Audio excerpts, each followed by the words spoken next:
लामो बाक्लो कपाल, रातो बाक्लो लङ टी सर्ट, पातलो जुङ्गा, भद्द शरीर र हत्कडीमा उभिएका एउटा युवक। यिनै हुन् नेहा अर्थात् युरुना पुनको हत्यामा संलग्न अभियुक्त भनेर प्रहरीले पक्राउ गरेका सतीश भन्ने कृतन खड्की। प्रहरीले उनलाई पक्राउ गरी सार्वजनिक गरिएको छ। प्रहरीले उनलाई सार्वजनिक गरिरहँदा त्यहाँ उपस्थित आक्रोशित भिडले नेहाको हत्यारालाई फाँसी दे भन्दै नाराबाजी गरिरहेका थिए।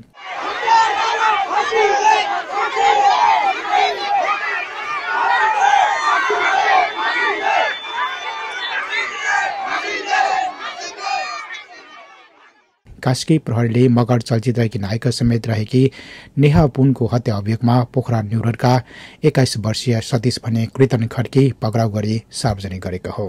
प्रहरीसँगको बयानमा सतीशले नेहाको हत्या गरेको स्वीकार गरिसकेका छन्। सतीशले 18 गते राति नेहाको हत्या गरेको प्रहरीको बयानमा खुलाएको छ। हत्याको रात नेहा र अन्य साथीहरू समेत भेला भई न्युरोड स्थित ओपन टेबल रेस्टुरेन्टमा बसी मादक पदार्थ सेवन गरेका थिए।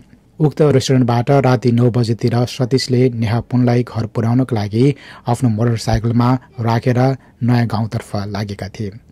घटनास्थल नजिक पुगेपछि सतीशले नेहा पुनलाई आज तिमी घर नजाऊ, लेक्सारतिरै घुमाऊ र त्यतैतिरको होटलमा सँगै बसी रमाइलो गरौं भन्ने प्रस्ताव राखेका थिए।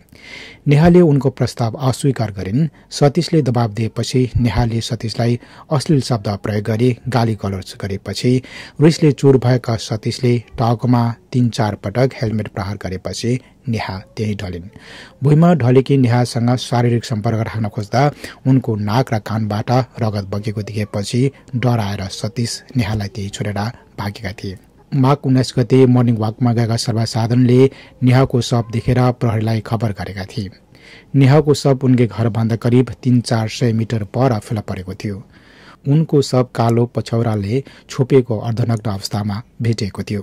घटनापछि सक्रिय बनेको प्रहरी अनुसन्धानको विशेष टोलीले नेहाको हत्यामा सतीश भने कृतन खड्कीको संलग्नता खुल्न आएपछि उनलाई पक्राउ गरी प्रहरी हिरासतमा राखिएको जनाएको छ।